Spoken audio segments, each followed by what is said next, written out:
Stamps here, your social media director here for Collis Hill, and we are back for another episode of What's Going On the Hill, episode 9. Hey, my name is Kinsley Austin. I am Leah Willis, one of your social media team members, and welcome to What's Going On the Hill. So as you all saw, our other team members, Nyla and Kyla, they weren't able to be here tonight, but they did help us out with this episode. So they started something called the Hot Seat. The Hot Seat. The Hot Seat. So we really like that. So we have some questions that they came up with, and we're going to answer them to the best of our ability. So let's get started. All right, question number 1. It says,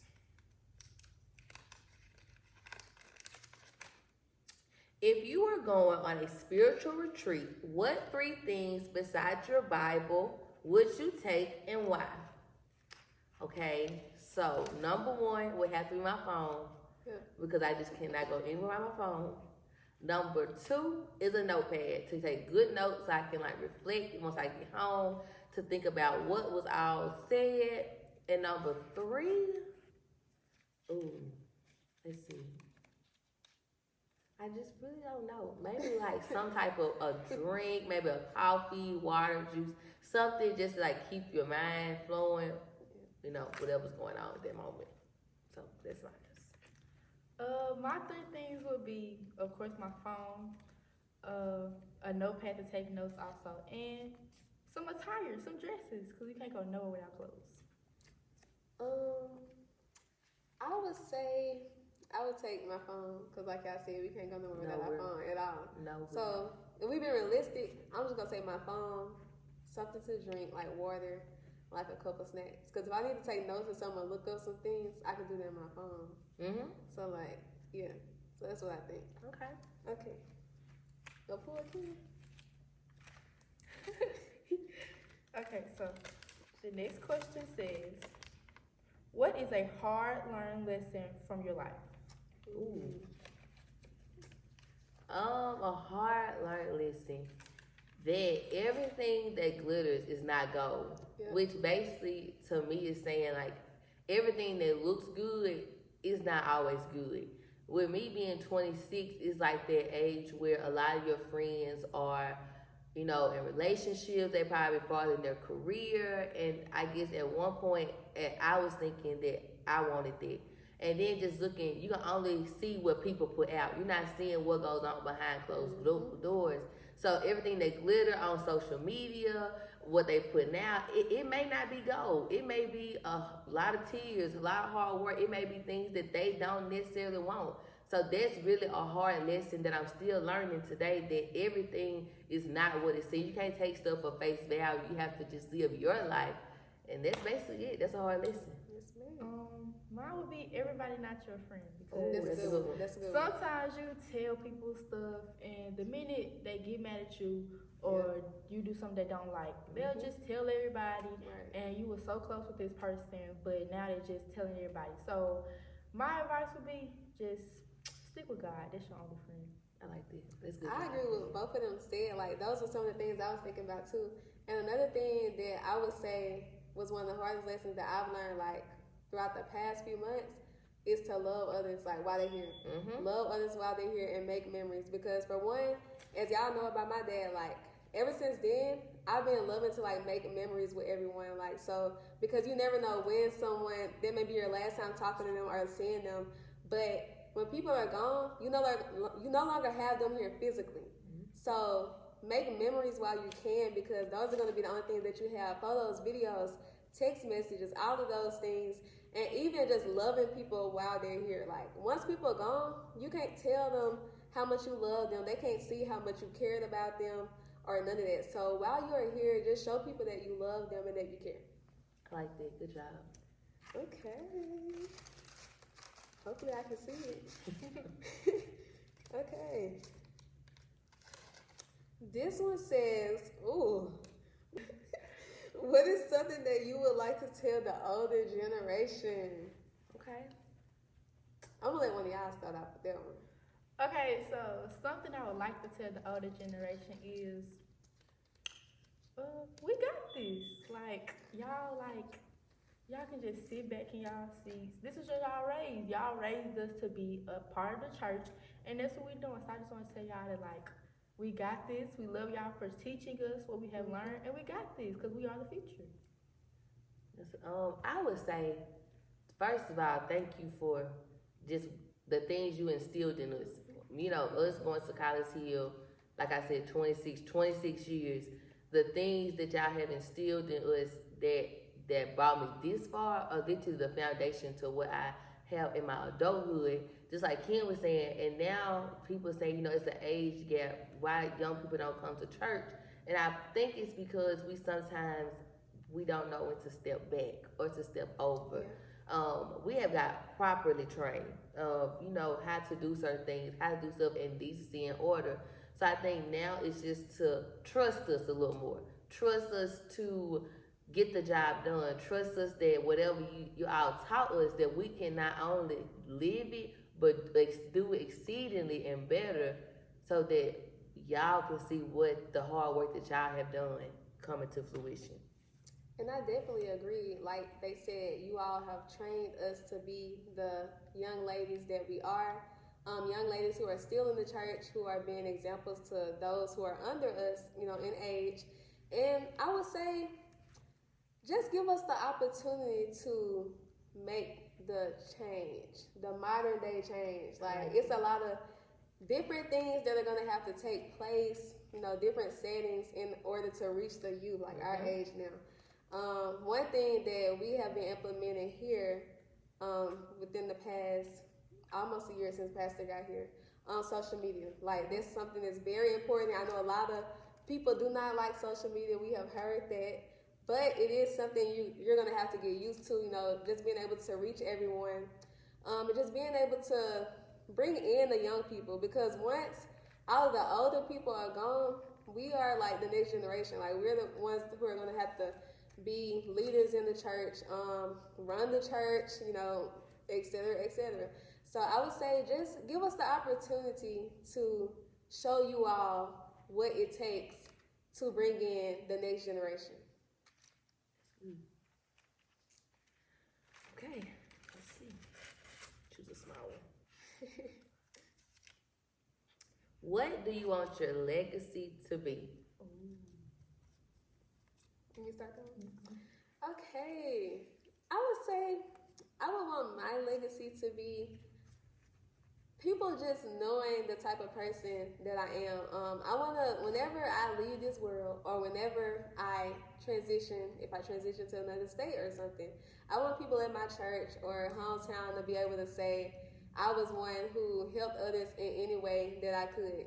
You know, for example, there are a lot of young ladies, you know, at my school who aspire to be what I want to be one day, college, NFL, NBA sideline reporter. So a lot of things that I know, I've been able to network and connect with so many people. And a lot of times people like to, you know, gatekeep things that they learn and everything because they don't want to see others on top of them. But the mindset that I have is, if I know something that can help you, you know, I want to be able to put you on top just like me. Even if you get there before I do, it's just the simple fact of knowing that I was able to impart in someone else's life. So I just want people to be able to remember me as like a helpful, respectable, true woman to herself, a leader, and all of that. I would say I want people to remember me as somebody who helped out people, like somebody who was always there for you. Because, you know, me, like, if you ask me to do something, I'm going to do it because, like, I'm just that type of person. I love helping people, and I love to see the impact I make with helping people. So my legacy, this is hard. I think I just want people to know that I was genuine. Yeah. That I was a genuine person. Like, if you see me at church, if you see me outside of church, if you see me at Walmart, I want to, like, be the same person. Like, when they lay me across, you know, here, we know the format, but I want them to say, she was Leah, wherever she went. It was no, she like this in church, or like this outside of church. I want to be just Leah. The same life I live within church, I want to live on the outside. When I pray every morning, I always say, Lord, let your light shine through me so more people could want to, get to know you and to love you. And so that's what I want. The love that I have for God, the shine that He puts in my heart, I want other people to see that too. And so that's really the real legacy I want to leave. Yeah, that's good. Big question. Okay, it said, what is some advice you would give to some girls in middle and high school? So I'm still in middle school, but something I would give to them would be, don't let anybody tell you who you are, cause you know who you are. Like, don't let nobody tell you who you are. Don't let nobody bring you down, because at the end of the day, the only person's opinion that matters is God. So don't let anybody let you feel a certain type of way, cause my advice, it would be your true authentic self.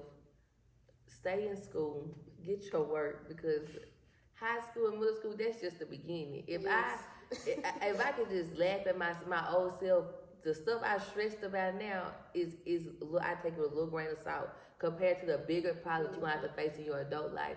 Also, keep God first. Whatever you do, friends gonna come and go, relationships gonna come and go, but God is gonna always be that constant. He's gonna always be everlasting. He's gonna be the same today, tomorrow, yesterday, and forevermore. Also, love yourself.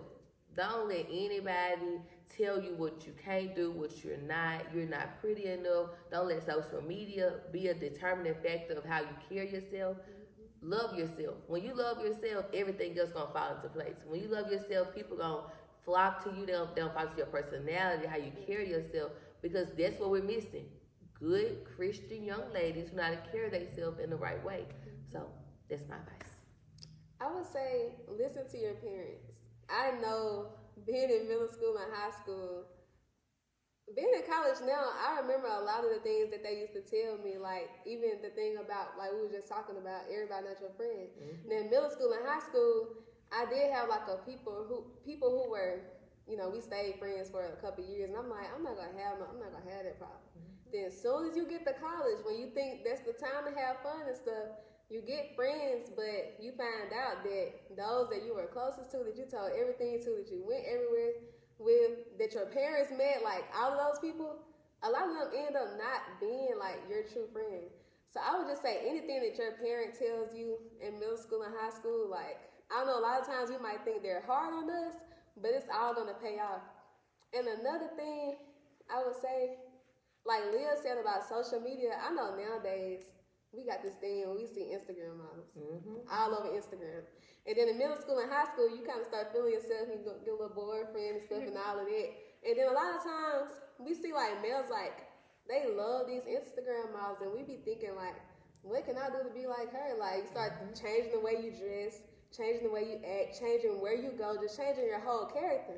But one thing that my mom that always told me, and one thing that I learned from myself, they like these girls' pictures. They do all of that, but that's not the type of girl that they're going to want to marry and actually be seen in public with, because it's a lot of girls and they think they got it going on, but the boy that they talking to don't even want to be seen in public with you. So we're not missing out on nothing. Like, I guarantee you, I'm telling y'all, we talked about this the other day. Men love a church girl. They do. They might not be in church, but they love a church girl. Like, they love a girl that can pray for them when they can't pray for themselves, and just one that they know has God, in their heart. So don't compare yourself to none of these other girls on social media, because it's not what it looked like. They're just presenting themselves to you away. But in all actuality, keep being you, keep staying in church, because you're going to end up with that golden prize. Yeah. That was my turn. Okay. Let's see.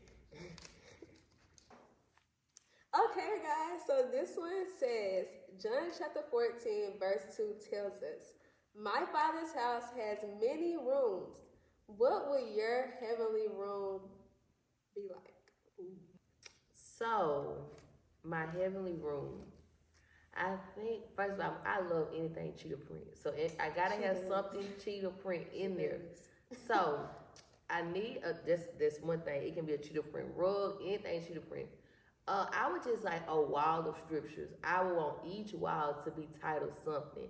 If it's anxiety, depression, self-esteem, love, peace. I want each wall to have its own theme. And on that theme, while I want scriptures, I can just read every day. So I can just always remind myself. If it's another thing, I would want, this is gonna sound so crazy, a big Bible. I can just lay just a huge print and references. I want like a technology-based driven research room all about scripture. That's about it.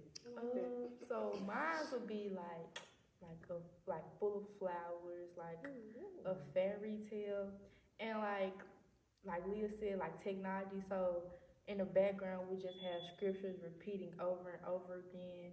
I would have on my mirror, I would have affirmations to let me keep on reminding me, like, you are that girl. So yeah. I'm really gonna piggyback off what y'all said, like just some type of technology advice where like you can tap how you feeling, like how you feeling, like or like how you feel throughout the day, and then it'll start reading out scriptures that relate to like how you're feeling. So and it's just like a loud thing, like super loud. That's all you hear.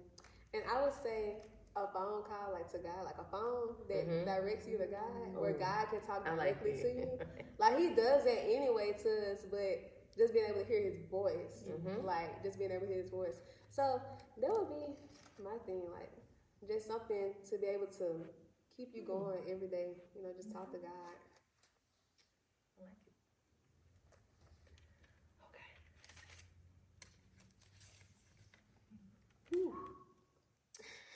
What are you currently being saved from?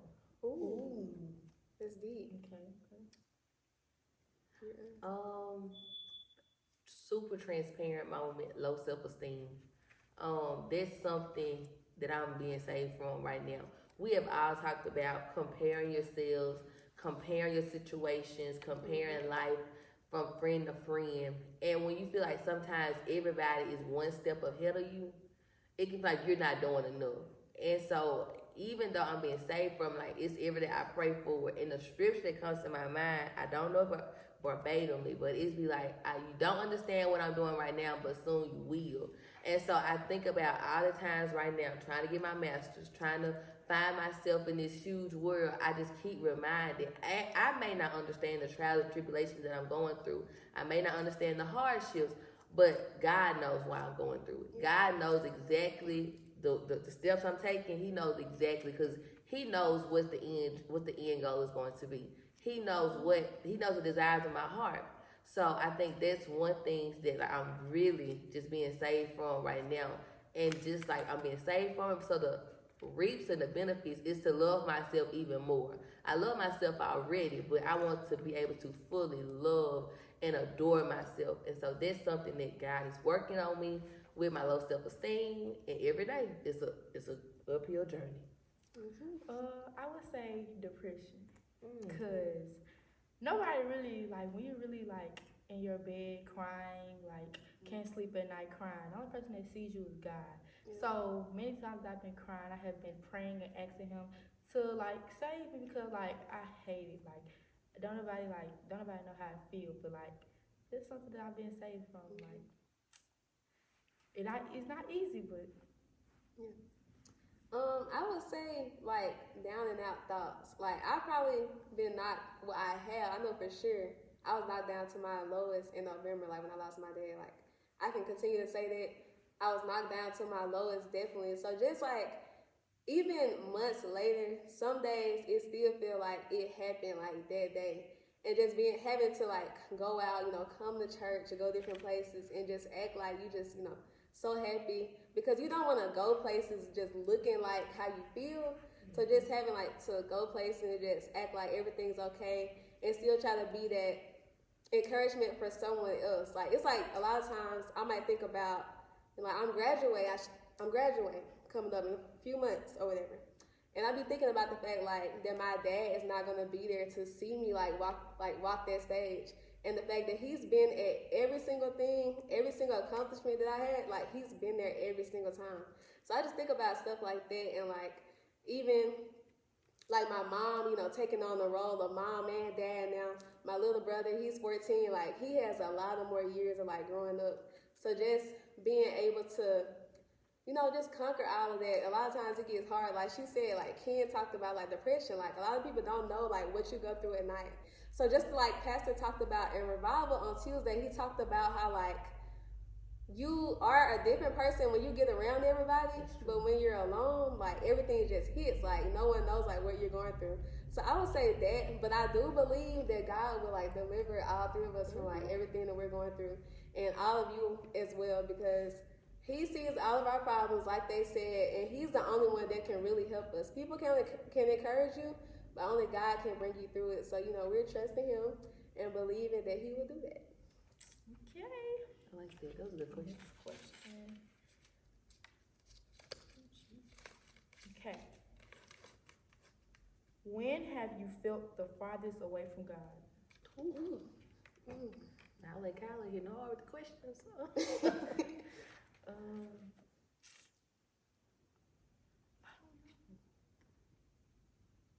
Well, I would say when I was trying to be like everybody else. Like, cause when you're trying to be like everybody else, it's like you're trying to fit in with the crowd, but you're not doing what you're supposed to do religiously. Like you're trying to fit in with the crowd, and then like you just gotta sit there and be like, wow, like I'm doing all of this, but at the end of the day, again, the only opinion that matters is God. So probably when I was trying to be like everybody else. I like that. I would say last year. My personal life was in shambles, and I just felt like I was questioning why. Why is this happening to me? Why would God give me all these trials and tribulations? I feel like I was doing everything I needed to do. I was paying my tithes. I was coming to church. I was teaching vacation Bible school. I was singing in the choir. I was doing everything that was right, but still things happened. And so when that situation happened, I feel like I was the first because I kept retrieving. Like I would come to church, but I would just sit here. I'm listening. But was I really listening? And so I think that really taught me that you have to, when you know God, people say, grandmama prayers keep you here, but you gotta learn how to pray for yourself. That's really what I had to do. I had to learn how to pray for myself and pull myself out of this situation. I had to learn that God didn't bring me here to leave me here. He brought me here to teach me a lesson. And I can only say this is probably the closest in this transitional moment, this place I am right now, this is probably the closest I have ever been with God. And they know in the morning, I'm either sending them a prayer, a gospel song, words of encouragement. I'm gonna send them something because I want them to know that the same God that delivered me from what I was going through last year is the same God that'll bring me to this point that I am now. Okay, like both of y'all's responses. I would say a full transparent moment is when I first got to college, like my freshman year of college. I was trying to, so a lot of the people that I've been friends with, so a lot of the friends that I graduated high school with, we started elementary together. So they all went their separate ways. So I had to find new friends because I'm staying on campus and all of that. So I would say I started hanging around people that I knew I shouldn't have been around, like just to try to fit in, like Ken said. But like, going places that I know I shouldn't have been going to. Not telling my parents everything I was doing, but at the end of the day, mom and daddy still knew. I didn't have to tell them, they found out anyway. Cause like God just gives them that sense that you're not doing what you're supposed to do. So I would say just being around people I didn't have no business being around, being in places I didn't have no business being. So I would say that, just not like we know how we were brought up, and then at the same time, like even going through these things, like you're constantly reminded, I'm not supposed to be doing this. I learned this in church. Why am I doing this? But you're still doing it because you want others to look at you a certain way, and you want to just fit in with the crowd. But I'm so glad now that I don't have to have these friends on campus and everything. I have friends who are really my cousins, who I grew up with in church, who I can do everything with and go everywhere with, doing the right thing in the right places, like Pastor said. Y'all remember that song? I remember that. So yeah, I'm just so glad that God has actually given me real friends who are family, that I don't have to try to do things that go against what I was taught, So yeah. That's good. Last question. What can you do now that you couldn't do a year ago? Sorry. I can pray more than 1 minute. Oh, That's that's a good one. I can pray more than 1 minute. Because last year I was just saying, thank you, Lord, for waking me up and ending my prayer. But this time I have a lot to thank God for. I have a lot to tell him, and they're just my friends. So I have a lot to say. Okay. I got two. I'm gonna say what Ken said. When I was going through, when I used to go through things in life, I used to call Mama, Mom, can you pray for me? But I can feel like I know how to pray for myself. You know, people say, you know, prayers of the others, they can keep you here, but you gotta learn how to pray for yourself because only you can get you out of a situation. I had to learn how to pray for myself, and I mean, get on my hands and my knees and say, Lord, deliver me from whatever I'm going through. I just had to, that's one thing, I had to learn how to pray. I remember Minister Tobias Cooper, he did a lesson on how to pray. And he did that lesson, and it really made sense. It gave you a format. First, acknowledge God. Thank you for what you have done. What are your requests? Ask them. No, they asking, you shall receive. Give your adoration. So I did learn that one. That's a good one. And I couldn't do this right here. I could not do public speaking because I just thought I'm young. Who is going to listen to me?